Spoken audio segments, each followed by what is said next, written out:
Alright, it's Nightmare Comics 1 here. And a couple of days ago, I was very, very upset. I read a list that IGN, yeah, you know, that usually be the start of it. But that IGN posted of the top 25 runs of the past decade. I'm assuming they mean 2002 and 2012. Now, I'm not going to say the list was horrible, because it wasn't horrible. It just wasn't good at all. At least my opinion. They kind of let their bias, you know what I mean, like take over what you know actually was real.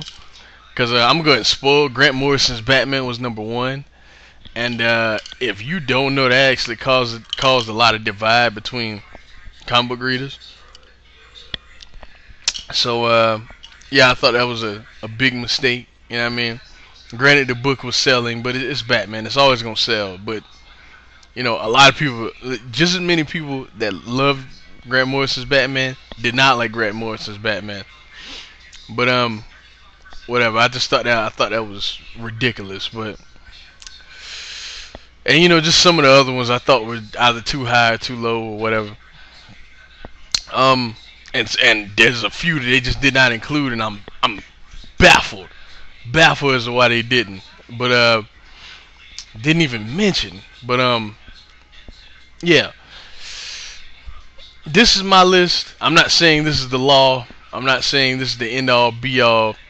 This is just what I think for you know, for the past 10 years what's been the best stuff. Let's start at number 25, Fantastic Four by Mark Waid. Very, very consistent book.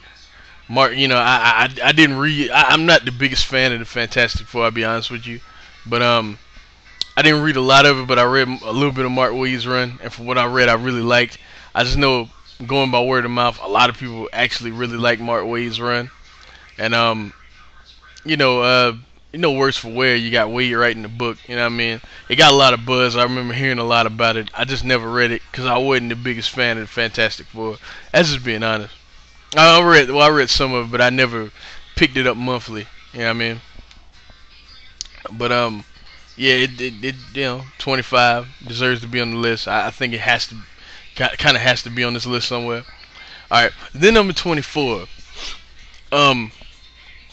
Okay, I feel like if there are no regulations as to how long a run is, this book should have definitely been on their list somewhere. Like, that is ridiculous. They did not include Thor by JMS. Like,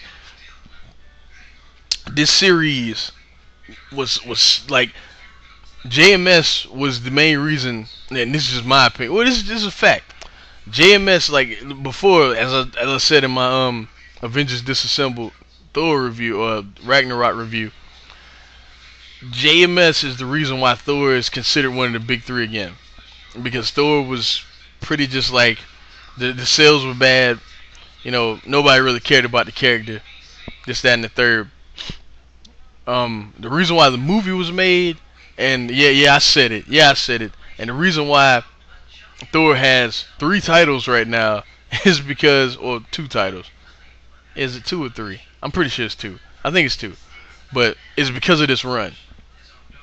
JMS bought Thor and the entire Asgardian universe back better than anyone could have imagined. It brought new interest to the character.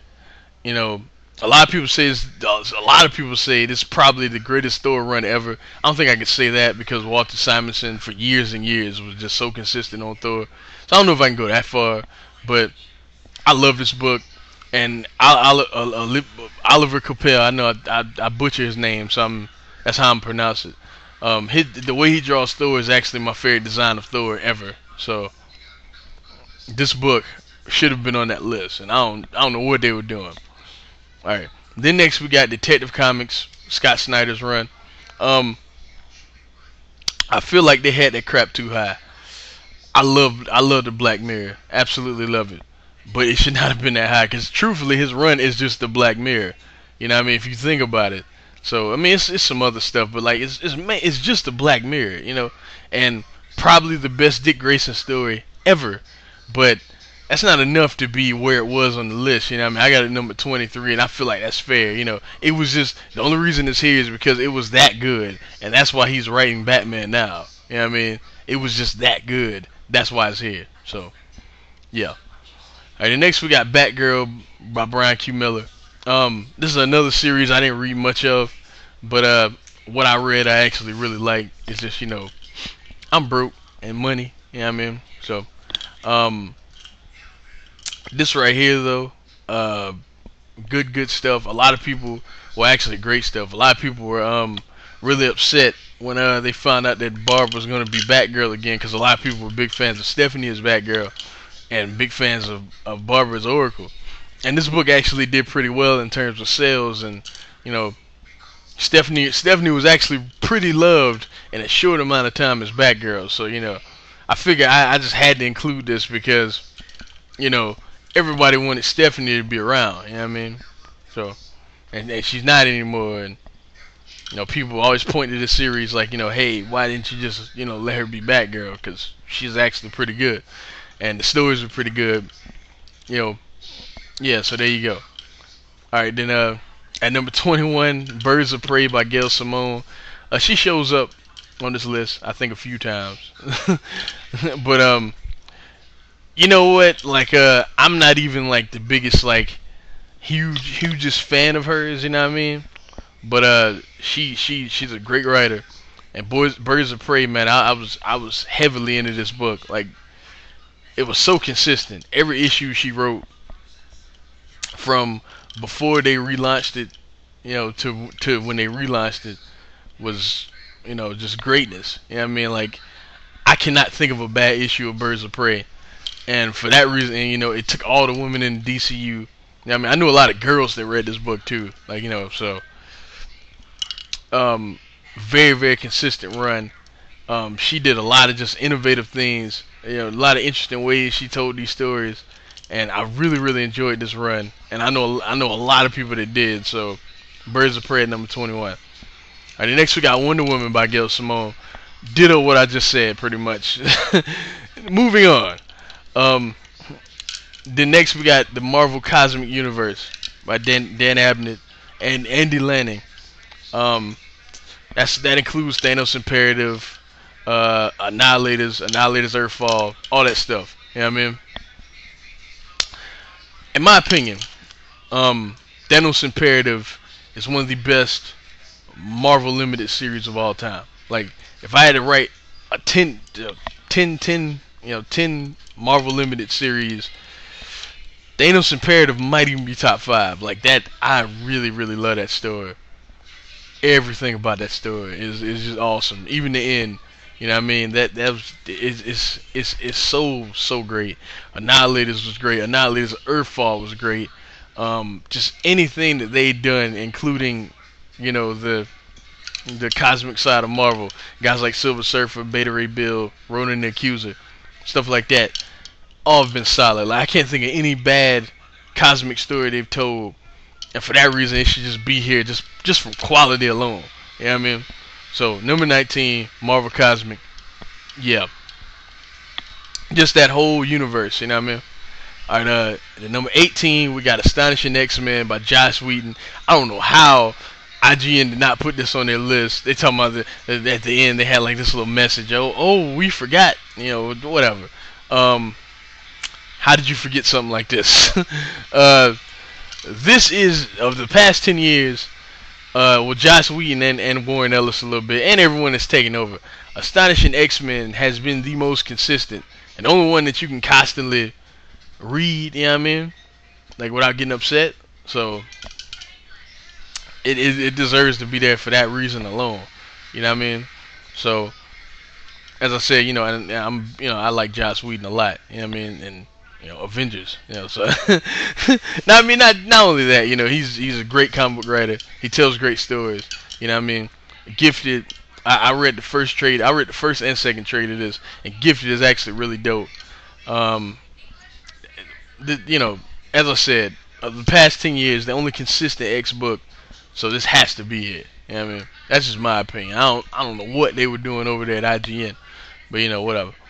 Alright, the next is a book that I'm kind of baffled they didn't even mention. You know what I mean, they didn't even mention this. They didn't even mention this. And that's Why the Last Man on the Vertigo imprint.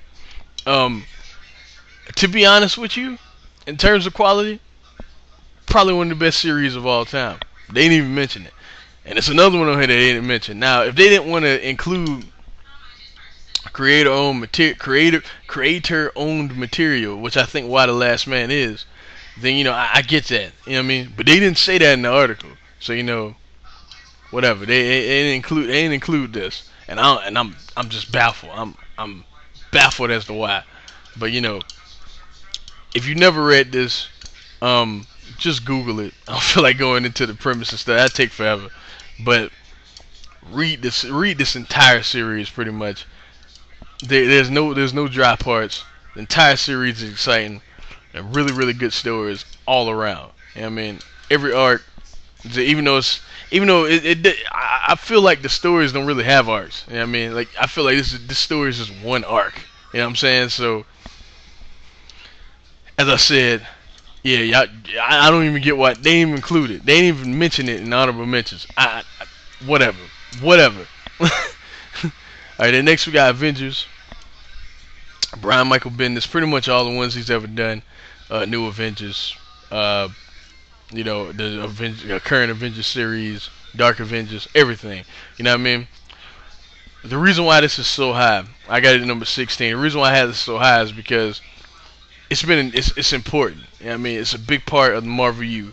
You know what I mean? And not only that, I gotta give Bendis his props. For all the bad stuff lately, there's been a lot of phenomenal stuff. Like he's totally shaped this team forever. You know what I mean? Like the team, the Avengers, is shaped forever because of some of the things he's done. You know what I mean? Like, I thought Dark Avengers was a great series. I know I'm like in the minority in that, but I thought that was a great series, especially with that whole Norman Osborn thing going on. Even though Norman Osborn was everywhere, but I thought that series was great. It shows like even though essentially they won, and the bad guys are now in charge, they still have problems amongst themselves. You know what I mean? And then I hated the Sentry, but his story in this was actually pretty cool. Like, I hate the concept of that character. Mine is here. This is the only, like, Dark Avengers is the only time I ever liked that character. You know what I mean? And when New Avengers first started, I was like, okay, this is awesome. Like, to be honest with you, it was really, really good. You know what I mean? So I'm talking about the not the relaunch of it, the original. Actually, really good. So I feel like it has to be. You have to include it here. Alright, next I got Witchblade by Ron Marz.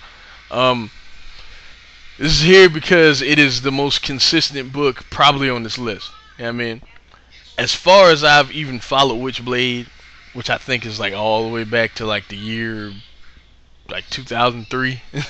Marz is on this book. He just got off the book this year though, or was it last year? I don't know. 150 was his last issue on the book, and I hadn't been 100% into it. You know what I mean? Like when I was in high school, I was reading this.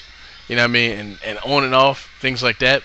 But like kind of like I was heavy in the Top Cow when I was in high school, and I don't know what happened. Like I used to read The Darkness too, but I used to really read The Darkness, but This is just so consistent, you know what I mean? Like you never heard anyone say anything bad about Marz's one on Witchblade. You never will, because it's not it's not much to complain about. Dude is probably the most underrated writer, in comic books right now, and one of the most underrated in history.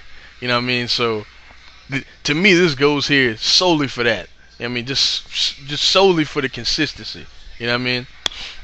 And next we got another book I feel the same way about. Jonah Hex and now All-Star Western by Jimmy Palmiotti and Justin Gray.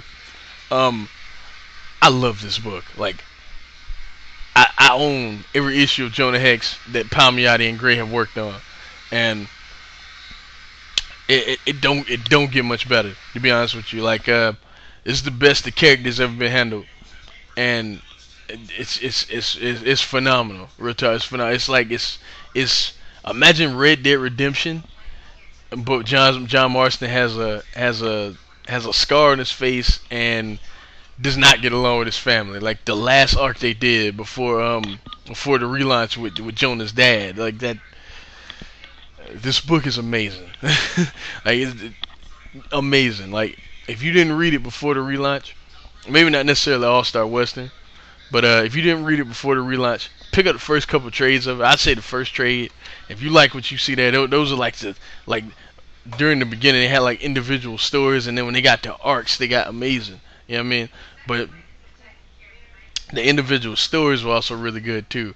I'd say pick up like a few trades, see if you like the one-shot stories, and then keep checking this out because, yo, you know what I mean? Like it's yeah, it's great stuff. All right, the next we got Secret Six by Gail Simone. That's number 13, by the way. You know, I read the first trade of this. I like it a lot, but I feel like I had to include it because and pretty high also because it was a risk for them to do this. Pretty much, let's be real. This is you know, they did this before with the Suicide Squad. You know what I mean? They did this before with you know, Marvel. The Thunderbolts has been going on for a long time now, and it was, you know, it was a risk for them to, you know, blatantly copy it like that.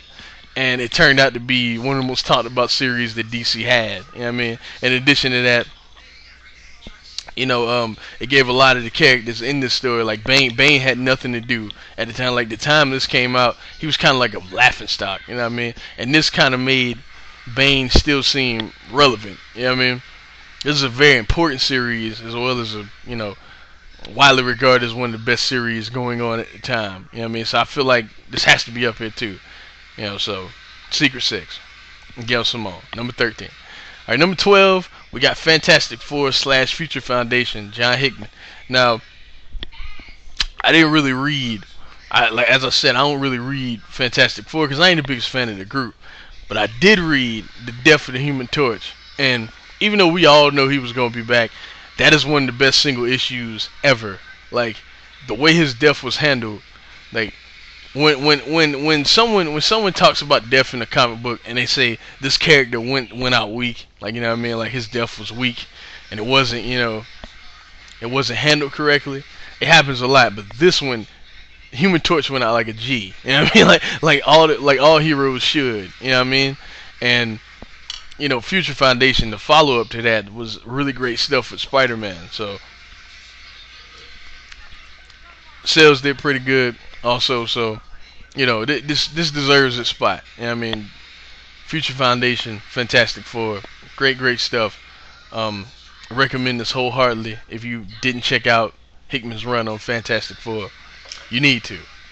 You need to. All right, the next we got Gotham Central, Ed Brubaker, Greg Rucka.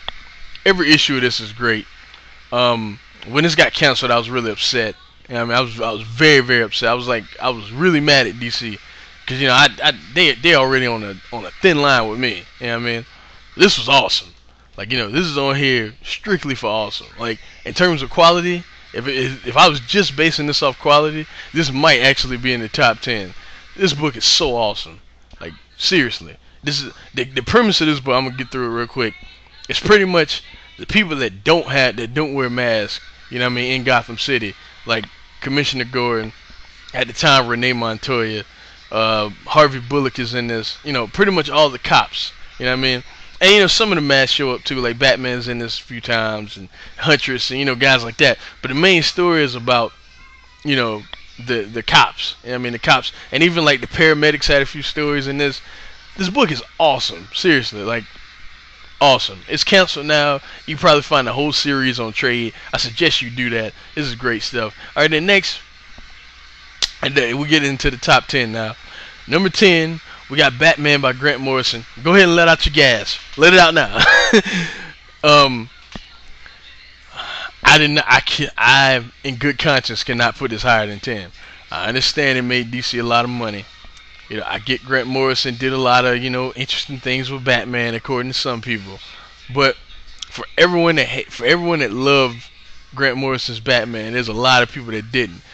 Can you honestly sit here and tell me, right now, in the comments, can you really tell me that when you read R.I.P. for the first time, you thought that was a good story? If you do, you're lying. Simple as that. That's my only point.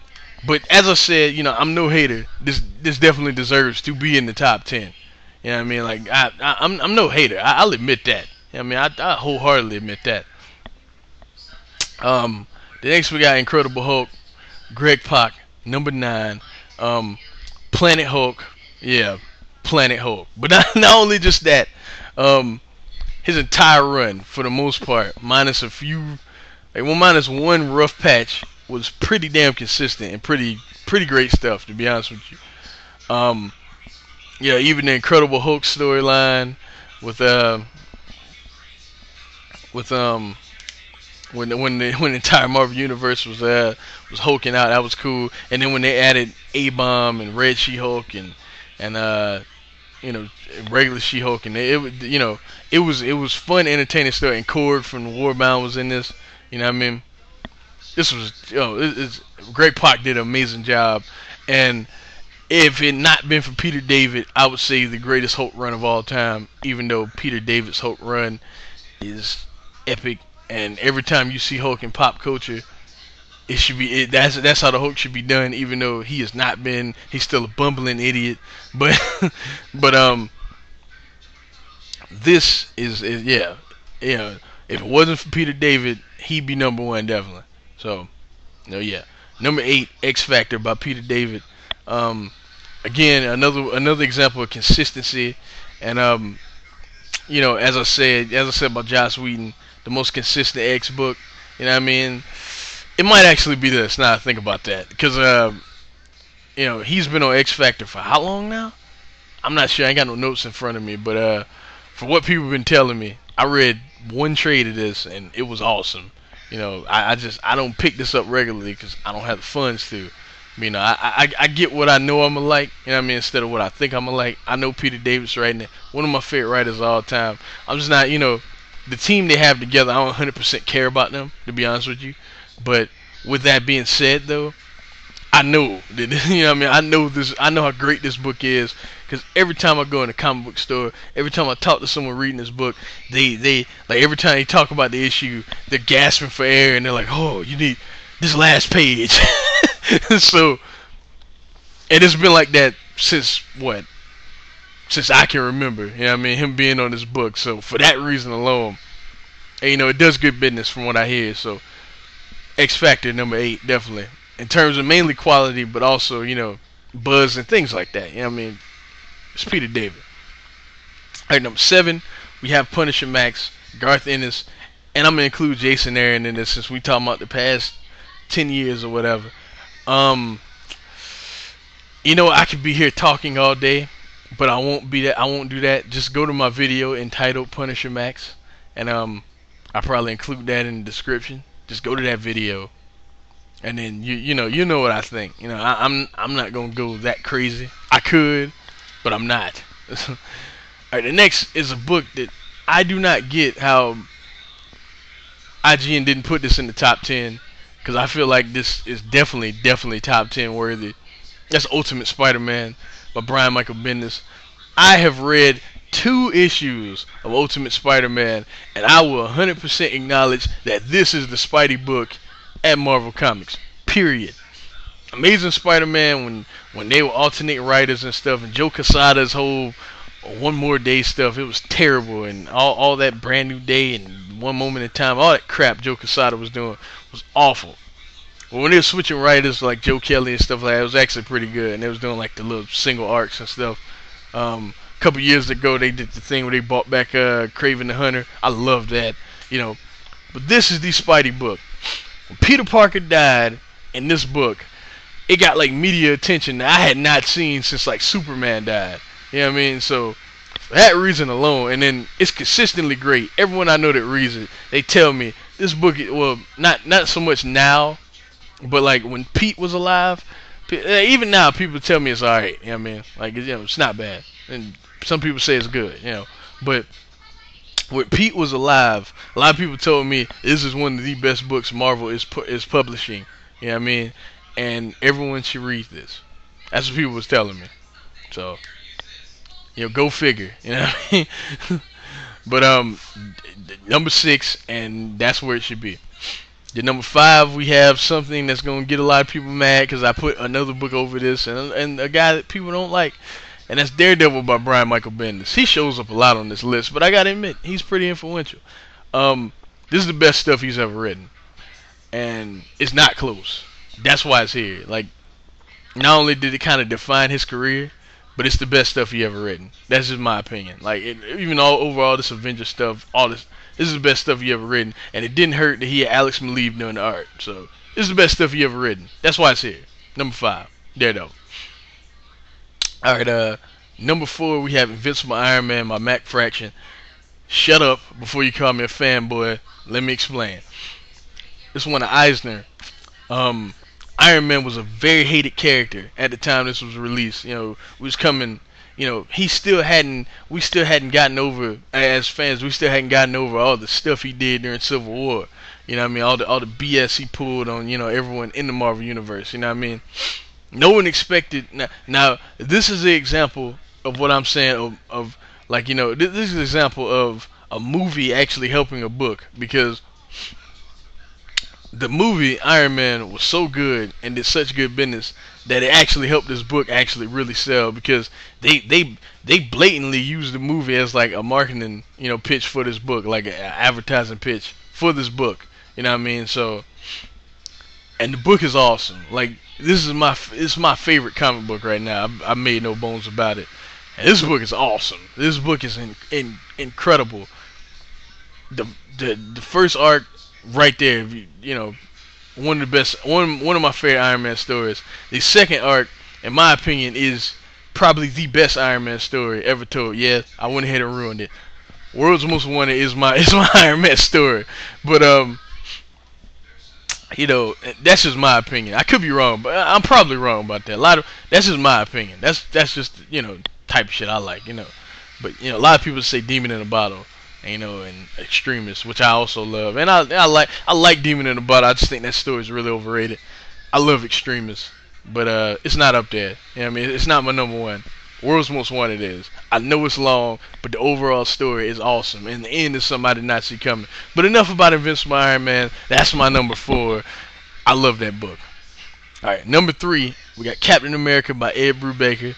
Another example of consistency and also doing a lot of innovative things that a lot of people, you know, that have really like changed a lot of people's mind in terms of Captain America. Ed Brubaker did, you know, when he came on the Cap, he was doing a good job, but a lot of people were still complaining that Cap was stale or whatever. So after Cap died,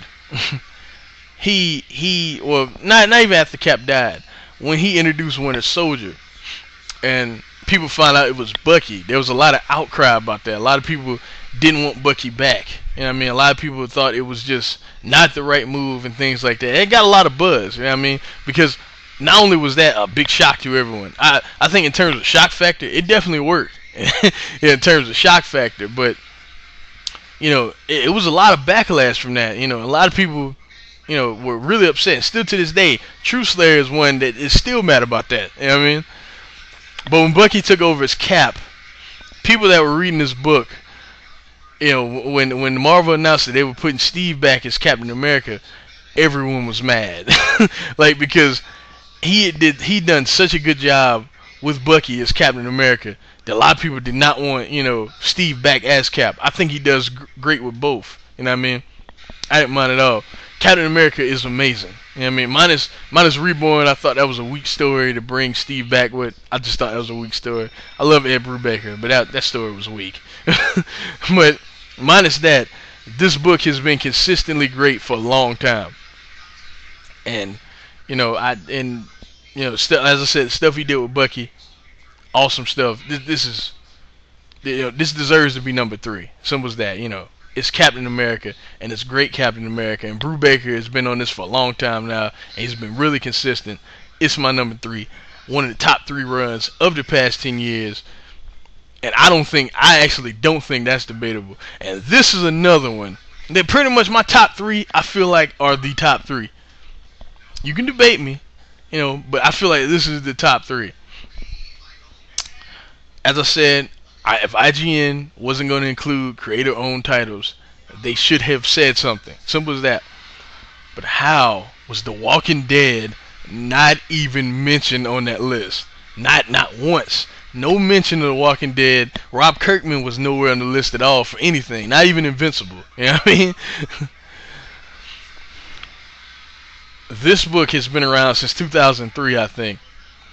And it has been great since from 2003. You know what I mean? From issue 1 to now, there has never been, minus about 4 issues, there's never been like a dry point of The Walking Dead. Its influence is so strong that it's probably what The Walking Dead TV show spawned from the book. I mean, there's a video game. Not only that, but the TV show is one of the highest. Well, the season finale was the highest rated, I think, season finale in the history of cable television. So you know, just think about that. You know what I mean? As I said, this series is amazing. They took a lot of risks with this, killing main characters that a lot of people didn't see coming. You know, it gives you the no character is safe type vibe. You know what I mean? People that did not dig zombie stories, including myself, I'm not the biggest, fan of zombies and things like that, things of that nature. As soon as I picked up this book, I was hooked. You know what I mean? Walking Dead is amazing. It should have been on their list. I don't know what IGN was doing. They should have at least mentioned it. I don't know what they were thinking at all. Walking Dead is number 2. A lot of people would argue number 1, but I feel like you can't argue what I have as number 1, and that's Green Lantern by Geoff Johns. Anybody that thinks comic books are dead, I would agree with you. But if there was any book that you could say, maybe it's not, it would be Green Lantern, because Geoff Johns has tapped into something. You know what I mean? He has a formula going, and Green Lantern has been great for the past 8 years. You know what I mean? And I don't see it slowing down at all. I have never not enjoyed Johns' Green Lantern at all. Not only that, it does great business for DC. Geoff Johns has done something that was a bit of a risk, but in the old DCU, he made Hal Jordan, towards the end of it, Hal Jordan was kind of the center of the DC universe. Big risk, even though I wasn't a fan of everything, kudos to him for taking that risk. You know what I mean? I love Green Lantern. I talk about it a lot. It's still one of my favorite series. That's my list, y'all. I didn't include Immortal Iron Fist. I know people are gonna bring that up. I really like that, but I just really, what am I gonna take out of here? You know what I mean? Like I'm not gonna move any of this. You know what I mean?